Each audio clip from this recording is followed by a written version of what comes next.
Estimada doctora Ingrid Ambrosi, queridos compañeros, es un gusto para mí saludarlos en esta ocasión, derivado pues obviamente de una exposición con previa revisión bibliográfica del curso La creatividad, la innovación y la educación para la era digital. Pues hoy quiero compartir con ustedes esta revisión exhaustiva que realicé con relación al tema de la era digital.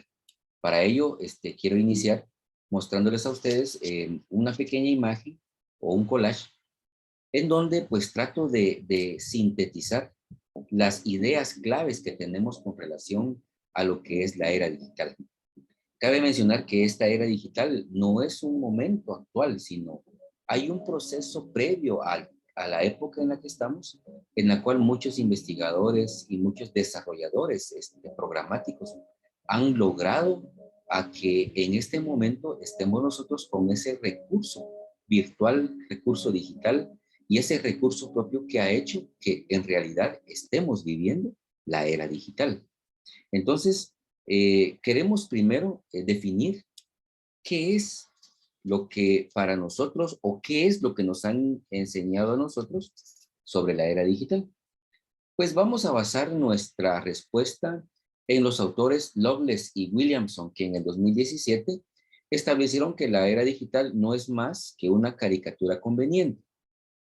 Dicho en otras palabras, pues es un proceso mediante el cual el ser humano ha acoplado a su propia conveniencia, obviamente de acuerdo a las necesidades que han surgido con el paso de los años, en el medio en los que esto se desenvuelve, todos esos recursos que se han generado con el paso de los años para aplicarlos de una manera adecuada en varios ámbitos de la vida. Entre ellos podemos mencionar el sector laboral, el sector educativo, el sector social y muchas veces en el sector salud, en este caso en la aplicación de nuevas formas en técnicas médicas, ¿verdad?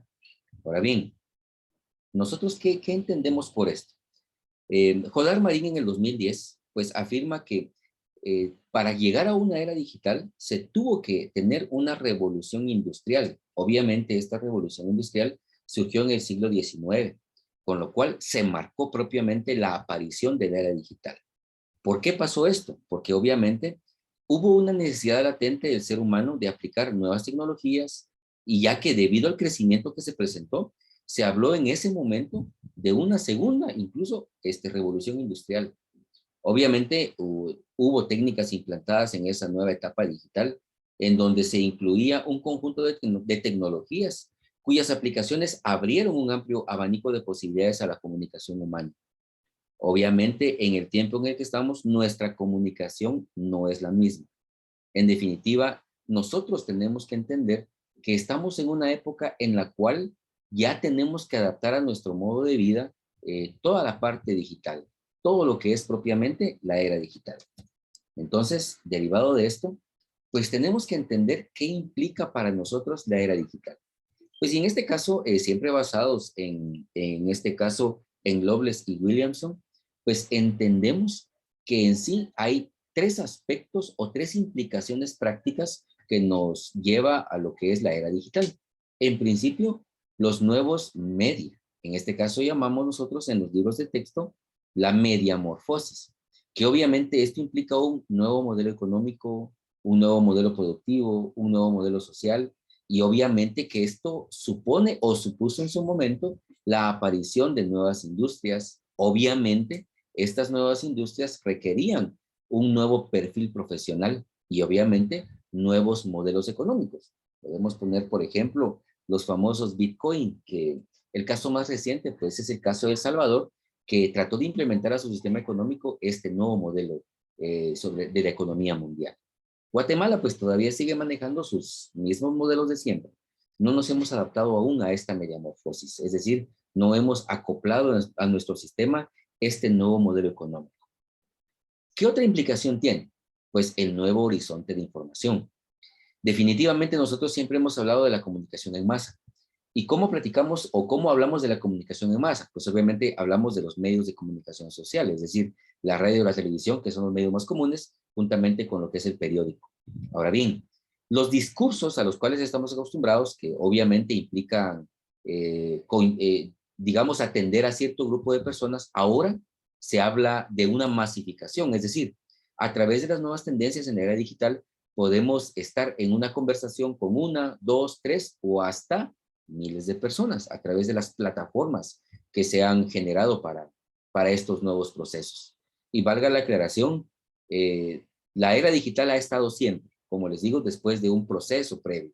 Sin embargo, la aparición de la pandemia o a todo lo que nos tuvo que llevar la pandemia, pues implicó que esta nueva era digital se implementara y despertara de inmediato. Es decir, estaba ahí en un proceso de descanso, pero este ambiente en el cual ahora estamos permitió que esto despertara y a través de ello podemos dar nosotros discursos en masa. Es decir, tener una multiplicidad de receptores y obviamente una multiplicidad de emisores. Ahí pues vemos que existen congresos virtuales, ¿verdad? Entonces, esos congresos virtuales permiten la conexión de muchísimas personas en varias partes del mundo y obviamente puedo estar yo impartiendo una parte de la conferencia desde mi casa y habrá otra persona en otro país, en otro lugar que podrá estar acompañando la disertación, obviamente desde otro punto geográfico. Entonces, el nuevo horizonte de información ha cambiado. La era digital ha permitido que la información ahora sea más amplia, sea más allegada, digamos, a los sectores a los cuales complicaba mucho llegar. ¿Qué otra situación implica? Las nuevas estructuras y nuevos profesionales. Definitivamente esta parte de Jodar Marín, que en el 2010 estableció, es lo que más ha llamado mi atención. Implica que la era digital debe establecer nuevas estructuras y, por obvias razones, nuevos profesionales. ¿Esto qué va a implicar entonces o qué implica? Una reconversión tecnológica. Es decir, muchas veces hablamos de tecnología y nos referimos solamente a la computadora. Ahora la computadora ha cambiado tanto este mundo que ahora podemos llevar en nuestro bolsillo lo que en una computadora de escritorio antes debíamos mantener de manera fija. Ahora no, puede acompañarnos esto a nuestro propio ambiente. El reciclaje profesional, y este es un término que me llamó a mí mucho la atención debido a que cuando hablamos de reciclaje es como que volver a usar. En este caso, Jodar Marín especifica de que al hablar de reciclaje profesional debemos enfocarnos en aquellas personas que tienen tiempo trabajando para nosotros o tienen tiempo desempeñándose en algún punto laboral y que necesitan solamente de una actualización. Es decir, enseñarles a cómo utilizar una computadora, enseñarles a cómo aplicar nuevas tendencias educativas en el sector de la educación, obviamente, a través de una computadora, a través de un dispositivo móvil, que puede ser un celular o puede ser una tablet. Obviamente, estas personas que siguen formando personas ahora en este tiempo de la era digital, nos va a permitir encontrar un nuevo perfil profesional.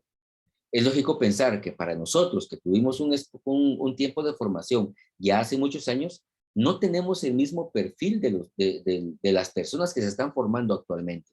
Y ese perfil profesional debiera adaptarse a una reorganización integral en las empresas. Es decir, las empresas ahora no solamente requieren el uso de una computadora, ahora requieren elaborar contenidos digitales. Hablemos de una empresa que necesita hacer publicidad. Entonces la persona debe tener en sus manos esa habilidad de desarrollar todas las tendencias publicitarias de moda, ¿verdad? Para llamar la atención de los clientes. Entonces, la era digital no solo implica estas tres situaciones, sino que también tiene retos. ¿Cuáles son algunos de los principales retos? Primero, luchar contra la información variada. Esto lo vamos a platicar más adelante. Sin embargo, cuando hablamos de información variada, sabemos que en la web, que es nuestra red mundial de información, encontramos información de todo tipo. Mucha de esa información no es fundamentada. Puedo poner como ejemplo las wikis, ¿verdad? Y la más famosa, pues, Wikipedia. En Wikipedia, cualquiera que quiera aportar información podrá editar lo que ahí está cargado en la nube, obviamente, y derivado de ello, aportar lo que desde su particular punto de vista cree que es correcto. Obviamente, quienes consultamos la Wikipedia creemos que es una información certera. Sin embargo, tenemos que acompañar a esa información de otra revisión bibliográfica que pudiera ser nuevamente a través de Internet o a través de libros en físico, que obviamente han sido revisados, han sido corregidos y finalmente han sido publicados. La digitalización de procesos cotidianos. Ahora todo ha cambiado. Ahora podemos realizar incluso, como un ejemplo sencillo, una videollamada para recibir una atención médica. Un ejemplo sencillo que voy a colocar también es el caso de este seguro médico escolar que se habla en el Ministerio de Educación, por lo cual mucha gente incluso pelea. Sin embargo, he notado que en este proceso, médicos que están asociados al programa dan consultas a través de videollamadas y que de hecho ese es un recurso que está costando entender porque hemos estado acostumbrados que para que nos atiendan en una cuestión médica debemos asistir a un centro de salud, debemos asistir a un hospital y no creemos que nos puedan atender desde una videollamada. Entonces, esos procesos cotidianos son difíciles aún de entender, es decir, son difíciles de trasladarlos al proceso digital. De esta misma manera, los avances de la ciencia.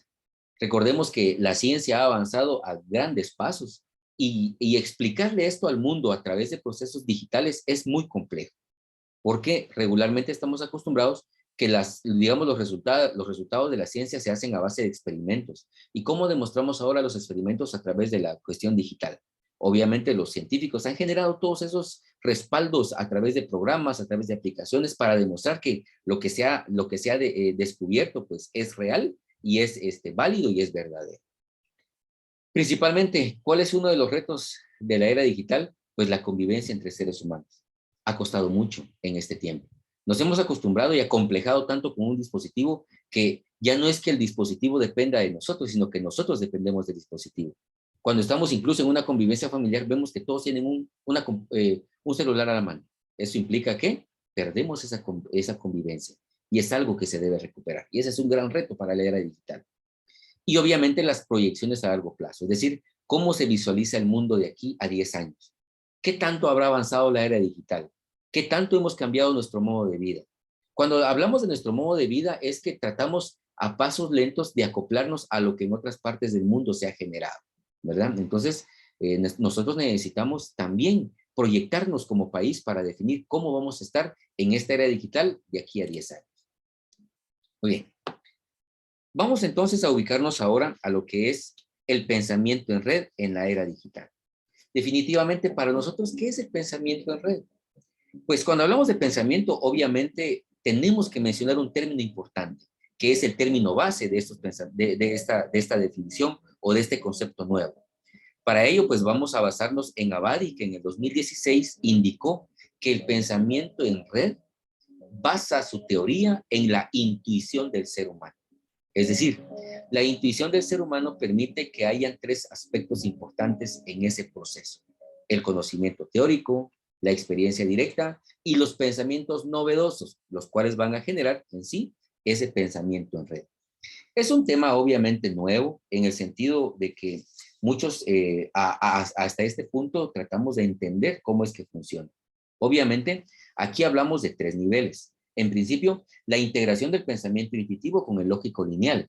Enseguida, la incorporación de la atención flotante a la atención focalizada y finalmente, la conexión empática con el otro. Cuando hablamos de pensamiento en red, obviamente nos implica a nosotros la convivencia, estar con los demás, hacer una red de pensamientos, obviamente basados en la intuición.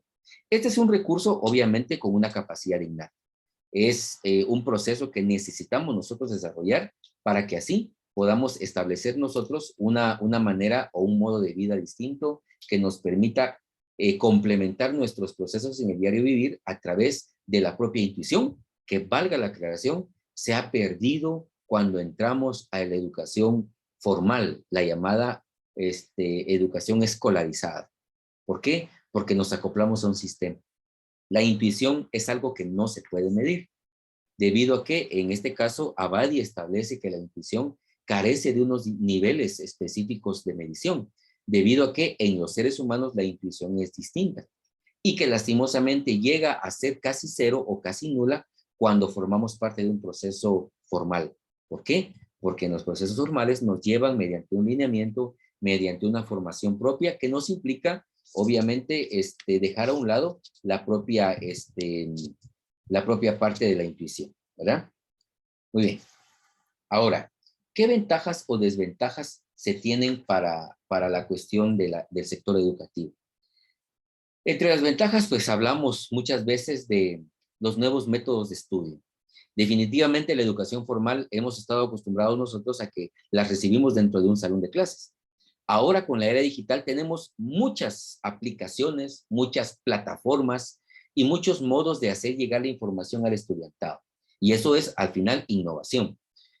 Muchos también creemos que dar una clase virtual solamente es que nosotros estemos trabajando mediante una cuestión de presentar diapositivas, trabajar datos con base digamos, a una estructura marcada, sino lo que es innovación es que tenemos que tener habilidades técnicas para poder manejar un nuevo método de estudio. Esto nos va a implicar entonces que el estudiante pueda tener acceso a diversas plataformas a través de estos pensamientos en red. Es decir, que nosotros tenemos que pensar primero en la destreza como una habilidad que ya es parte de uno mismo, es decir, es parte de nosotros, ¿verdad? Y que se hace de forma natural y de manera casi inconsciente. Entonces, tenemos que considerar también que es la capacidad de improvisar ante una crisis o una situación inesperada, ¿verdad? Entonces, esas son las ventajas principales de lo que es nuestro pensamiento en red. Ahora, entre las desventajas, como lo mencioné en un principio, pues hablamos de que hay mucha información en la red. Definitivamente, cuando hablamos de la era digital, de la implementación de las redes de Internet, pues es demasiado lo que ahí existe. En una conferencia escuché al doctor Morales Chan, que valga la aclaración, fue docente nuestro, decir que de lo que se maneja en Internet, de ese 100% de información, el 95% es información sin sustento. Es decir, información que cualquiera sube, que cualquiera comparte, pero que no hay un fundamento como tal. Y que del 5% restante aún existe el 50% de ese 5 restante que no tiene certeza en su fundamentación teórica. Es decir, que de la información que se maneja en Internet existe solo un 2.5% de la cual podemos confiar. Entonces, él siempre recalcó en ese proceso que para seguir trabajando con este pensamiento en red, a través de la intuición, obviamente, las personas, en este caso los estudiantes, deben acudir a los libros en físico, que llevan un proceso más complejo que compartir información en Internet. Entonces, estos niveles del conocimiento teórico, la experiencia directa y los pensamientos novedosos nos van a generar finalmente lo que es el pensamiento en red. Ahora bien, vamos a continuar con la tercera parte de la revisión bibliográfica que hicimos y responderemos a la pregunta: ¿cómo el pensamiento en red y el uso de dispositivos ha cambiado la cultura laboral? Es un tema delicado la cultura laboral. ¿Por qué? Porque definitivamente nosotros hemos estado acostumbrados que el trabajo regularmente es presencial. Definitivamente todos los líderes en las empresas leen los mismos libros, ¿verdad? De formación, de liderazgo, obviamente. Y obviamente trabajan bajo los mismos lineamientos que han entendido con los seminarios que han recibido. Sin embargo, solo quienes son capaces de cruzar la información de un modo original llegan a conclusiones innovadoras de la manera en la que deben llevar ese clima laboral en el contexto en el cual se desenvuelven. Entonces, nuestra vida cotidiana se basa en una línea específica de pensamiento lógico. Entonces, para ello, nosotros tenemos que entender que en nuestro trabajo ahora podemos implementar muchas situaciones, específicamente en la cuestión de dispositivos. Todos estamos acostumbrados ahora a que estamos involucrados en muchos grupos, regularmente grupos de WhatsApp. Como caso particular, yo casi que formo parte de 10 grupos de trabajo, en donde recibo información, manejo información, y es una situación tan compleja porque aquí tenemos que batallar con el pensamiento de cada persona, con los puntos de vista, con las opiniones y con todo lo que cada uno puede aportar. Es un asunto muy complejo y definitivamente la cultura laboral cambia. Cuando estamos en un espacio físico, nosotros aprendemos uno del otro. Cuando hablamos en el sector educativo, pues valga aclarar que soy maestro de primaria y nuestra fortaleza, digamos, en la escuela para la cual trabajo, es que nosotros utilizamos el método japonés. Y dirá uno, pues, ¿cuál es el método japonés? El método japonés dice que un maestro aprende de otro maestro al verle la espalda. Y uno dirá, pues, ¿cómo funciona esto? En la cultura laboral es bien sencillo. Cuando un maestro está dando clases regularmente, cuando escribe en la pizarra, da la espalda a sus estudiantes. Y cuando él da la espalda y hay otro maestro viendo la clase, entonces puede detectar todos aquellos errores que no detecta el maestro que está dando la clase, porque obviamente este está concentrado al compartir y hacer llegar la información. Al finalizar la clase, el docente observador se acerca al docente que dio la clase y le hace ver todo lo que observó a sus espaldas. Por eso dicen en Japón que un docente aprende de otro al verle su espalda. Es decir, esa cultura laboral es muy efectiva. Sin embargo, con estos procesos ahora del uso de dispositivos, tenemos un tanto de que nosotros en esta revisión bibliográfica hallamos como nudos o cortes, ¿verdad? Que implica prácticamente un impedimento en los talleres, ¿verdad? Bueno, en este caso, para mejorar la comunicación hacia adentro y hacia afuera de la organización. La comunicación es muy importante y el uso de dispositivos ha cambiado esa cultura laboral. Nuestra comunicación ya no es tanto verbal, es más escrita, pero no escrita mediante papeles a los cuales hemos estado acostumbrados, sino que ahora nos acostumbramos al texteo, este término nuevo que hemos incorporado a lo que es nuestro idioma español, a colaborar a través de la información escrita, pero a través de los medios, de las redes sociales como WhatsApp, como Facebook, como Instagram, como TikTok y todas las que existen para compartir información. Entonces, los sistemas tecnológicos representados por dispositivos inteligentes cada vez son más compactos, ¿verdad? Sabemos, como lo dije en un principio, que una computadora de antes, con los famosos dispositivos CRT, ¿verdad? Que eran aquellos monitores extremadamente grandes para compartir la pantalla, era muy complicado. Ahora, casi que tenemos en nuestros teléfonos inteligentes una computadora de bolsillo. Entonces, el uso de dispositivos definitivamente ha cambiado por mucho en este caso, la cultura laboral. Ahora, ¿y esto cómo se puede ver reflejado en las aspiraciones de nuestros estudiantes y la forma de relacionarse? Es complicado. ¿Por qué? Porque en primer lugar, la red no significa entrar en un estado diferente de conciencia y luego cambiar de canal o pasar a la acción, sino que se trata de incorporar a nuestro modo de percibir, pensar y sentir y estar en el mundo otro nivel de comprensión que complementa y amplía el pensamiento lineal. ¿Qué significa esto? Que en los estudiantes que tenemos a nuestro cargo en este tiempo, pues complica bastante hablar de aspiraciones en esta era. ¿Por qué? Definitivamente en el tiempo que ellos duren formándose académicamente, sus aspiraciones están marcadas en un objetivo, pero al graduarse, las aspiraciones deben cambiar. Es decir, las relaciones que generaron como estudiantes deben cambiar. ¿Por qué? Porque van a caer a esa propia era digital que va a ser distinta a la era en la cual se han desarrollado. Y esta respuesta, pues obviamente, sigue basada en Abadi en el 2016, en donde obviamente especifica, ¿verdad?, que se debe establecer la alineación de la educación con este nuevo estilo de aspiraciones y relaciones que deben haber en estudiantes. Es decir, al estudiante en estas aspiraciones nuevas se debe hablarle de creatividad, de innovación, de manejo de intuición, que es muy importante y como lo dije en un principio, es la base del pensamiento en red. También debemos trabajar con el humor, con la empatía, principalmente aplicar la técnica del estudio de casos y también del aprendizaje basado en problemas. Obviamente, estos problemas deben ser reales. He tenido la oportunidad de trabajar desde esta parte virtual con estudiantes universitarios, obviamente, y qué bien funcionan los estudios de casos, con problemas reales, por supuesto. He tenido la oportunidad de trabajar con ellos el curso de evaluación de los aprendizajes, y créanme que el término de evaluación es un término muy complicado. Y hemos encontrado nosotros problemas serios con la cuestión de, de las evaluaciones que aplicamos de forma real, ya sea físico o a través de un medio digital.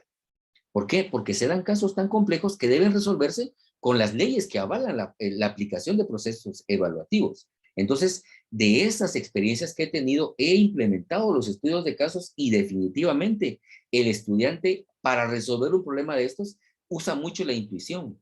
Entonces, trata de pensar cómo, estando desde un puesto alto, él debe resolver el problema. Entonces, esto me ha ayudado a mí para hacerles entender a ellos que cuando ellos se gradúen, sus aspiraciones deben ser distintas, que los problemas que ahora yo les presento, es posible que de aquí a 3, 4 años ellos ya no las tengan. Entonces, las aspiraciones deben ser otras, fundamentadas obviamente en lo que es el pensamiento de red en esta nueva era digital. Continuamos. Ahora bien, llegamos a la parte última. Y partimos de la pregunta, ¿cómo los datos y los dispositivos han cambiado la vida? Esta es una pregunta tan complicada. Para ello, nos vamos a ubicar en Martínez, Palma y Velázquez, que en el 2019 pues establecieron una manera de resolver, digamos, esta incógnita que nos establece cómo es que los dispositivos han cambiado la vida. Obviamente, estos dispositivos ahora permiten que nosotros podamos interactuar de una forma distinta. Es decir, que nosotros podamos ahora convivir de maneras distintas. Sin embargo, esta forma en la que nosotros podemos interactuar no es, digamos, ahora la más adecuada. ¿Por qué? Porque nosotros tenemos que interactuar guardando información. ¿Cómo guardábamos la información antes? Antes utilizábamos los famosos disquetes, que si ustedes bien recuerdan, los dispositivos más grandes solo soportaban 16 megas, los famosos megabytes, ¿verdad? 16 megabytes. Ahora encontramos los famosos micro SD que pueden tener hasta 256 gigabytes, muchísimas veces más grande lo que guardaba un disquete. Y en ese sentido pasamos del disquete al disco compacto, a la memoria USB, ¿verdad? Que están sus siglas en inglés, y pues ahora hablamos de las micro SD, es decir, las small disks, ¿verdad? Los discos más pequeños. Entonces, esto ha cambiado rotundamente la vida. Dice la pregunta, ¿cómo los datos y los dispositivos han cambiado la vida? Entonces, nos han permitido a nosotros el cambio en la forma de interactuar al mundo físico. Obviamente, hablamos del almacenamiento de información, imaginen, la transmisión y publicación de datos de manera masiva. Antes, llevar un documento de un lado a otro era tan complejo, hablamos de una impresión o de una cuestión de redacción a mano o a máquina para compartir información. Ahora no. Ahora hemos tenido una facilidad en la vida que a través de una aplicación en un teléfono escaneamos documentos, remitimos a WhatsApp, remitimos a correos electrónicos y nos evitamos tanta complicación. Basamos nuestra vida ahora en el Internet. Definitivamente, la computación como una ciencia, digamos, es tan amplia y avanza día con día que tenemos que adaptarnos a esos procesos. Es complicado ahora decirle a alguien, por favor, redácteme un documento en computadora y que alguien me diga, es que no sé usarla. ¿Por qué? Porque entonces esta persona se está quedando atrás en el proceso de la era digital. Tenemos que adecuarnos y establecer nuevos métodos y nuevos modelos de vida a base de la era digital. ¿Qué más? Un tema muy delicado aquí de cómo es que ha cambiado la vida para nosotros es la deshumanización. Ahora todo es a base de videos, a base de fotografías, y la gente que quiere dar una opinión ahora se escuda detrás de un dispositivo y escribe lo que desde su perspectiva es lo correcto. Y eso es tan complicado. Por eso dicen que es mejor decir las cosas de frente. ¿Por qué? Porque entendemos las emociones de las personas. Es decir, entendemos que son humanos, que tienen sentimientos, que pueden estar o no de acuerdo con la opinión que damos. Pero cuando estamos detrás de un dispositivo digital, obviamente podemos opinar y decir todo lo que querramos y eso siempre nos va a causar un problema.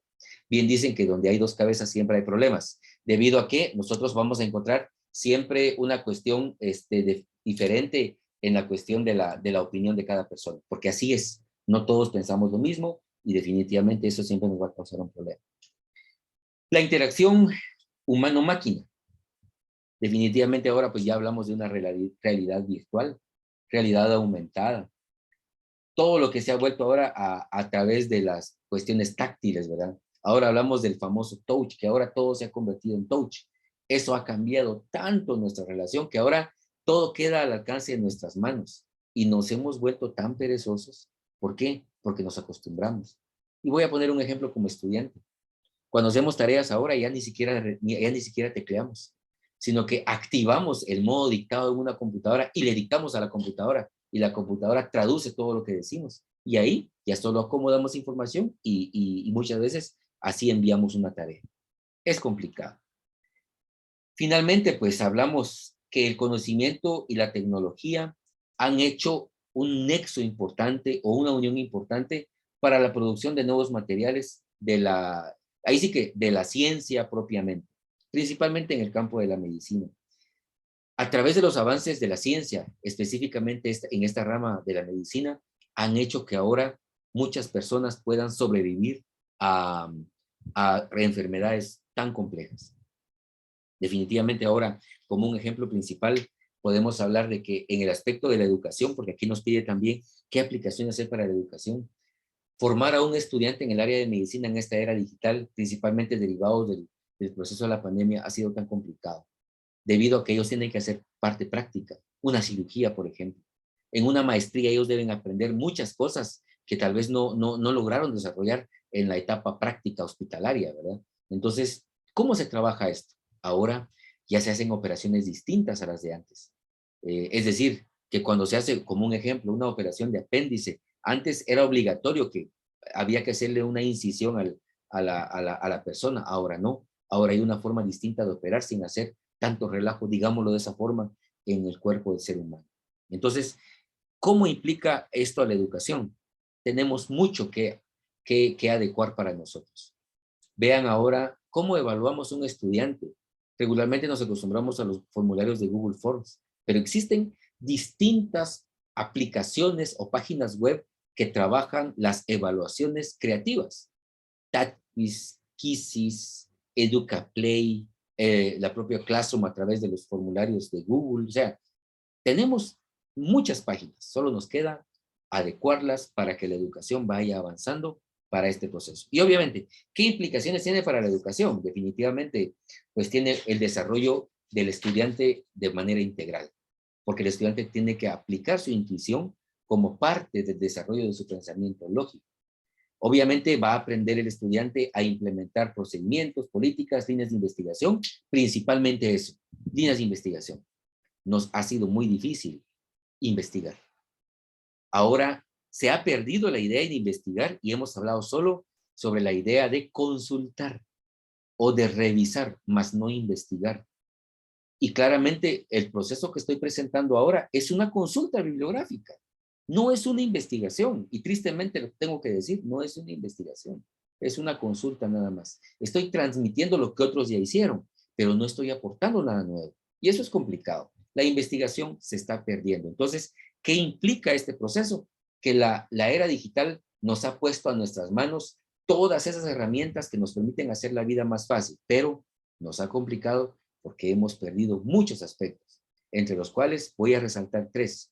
La deshumanización, como le dije en un principio, la convivencia que tenemos entre personas y finalmente la poca investigación que está dejando la era digital. Tenemos que cambiar este proceso. Entonces, lo único que nos queda como formadores de académicos, pues es nosotros acomodar y acoplar todo esto que revisamos ahora para el bien de nuestros estudiantes. Definitivamente, este proceso del área digital nos debe permitir a nosotros el desarrollo de la creatividad, el manejo de la intuición y el desarrollo de pensamiento novedoso. Y esta parte es muy importante. El pensamiento tiene que ser novedoso. Y bien decía, en este caso, los tres autores, ¿verdad? Martínez, en este caso, permítanme aquí, Martínez, Palma y Velázquez, decían que lo novedoso no siempre debe ser algo nuevo, sino presentar o mostrar algo que ya se tiene de una forma distinta. También hablemos de la intuición, ¿verdad? Que dijimos que es la base del pensamiento en la red, o pensamiento en red. Entonces, tenemos que entender que todo lo que es era digital ahora nos ha cambiado la vida. Y la vida nos ha cambiado y va a depender de nosotros si nos la va a cambiar de forma positiva o de forma negativa. Y pues aquí en las imágenes vemos el dispositivo tradicional, que es nuestro dispositivo celular, ¿verdad? El dispositivo telefónico, que ahora nos permite modificar incluso algunos aspectos de nuestro hogar que podemos dominar como el aire acondicionado, como la energía eléctrica, los focos que tenemos en casa, si tenemos un aparato de sonido, lo podemos dominar, no digamos las tablets, ¿verdad? Que nos permiten una conectividad más amplia, ¿verdad? Y tenemos también a través de la cuestión de los dispositivos móviles, pues lo que yo les decía, ¿verdad? Las consultas médicas a través de una videollamada. Y la realidad virtual, que esta realidad virtual regularmente la hemos utilizado principalmente en juegos. Sin embargo, muchos campos de la ciencia han utilizado la realidad virtual para entender cómo funcionan las nuevas investigaciones que han desarrollado. Es decir, todo esto nos ha cambiado la vida. Solo definamos si nos la va a cambiar para bien o nos la va a cambiar para mal. Entonces, como parte de la revisión, quiero empezar mi conclusión indicando que el pensamiento en redes es un nuevo modo de pensar, en este caso de procesar las ideas, un cambio en la estructura de nuestro pensamiento. ¿Para qué? Pues para que la inspiración nos acompañe mientras planificamos, decidimos y realizamos cualquiera sea el ámbito en el que nos desenvolvamos. Tengo la bendición de desenvolverme en el campo educativo en la mañana, en la tarde, en el fin de semana. Estoy todo el tiempo compartiendo con estudiantes de distintos niveles y sé que tengo ahí un tiempo de inspiración para acompañarme de ellos, para trabajar con su intuición, para que se pueda desarrollar bien el pensamiento en red. Y finalmente, muestro la diapositiva que implica los 4 autores que tuve como fundamento para dar respuesta a cada una de las preguntas que aquí están. Así que, estimados compañeros, yo agradezco el tiempo que han regalado para poder visualizar en este caso el video que he compartido con ustedes. Muy agradecido, espero que puedan hacer los comentarios y las preguntas respectivas para que de esa manera podamos resolver las inquietudes en el tiempo que sea prudente. Muchas gracias.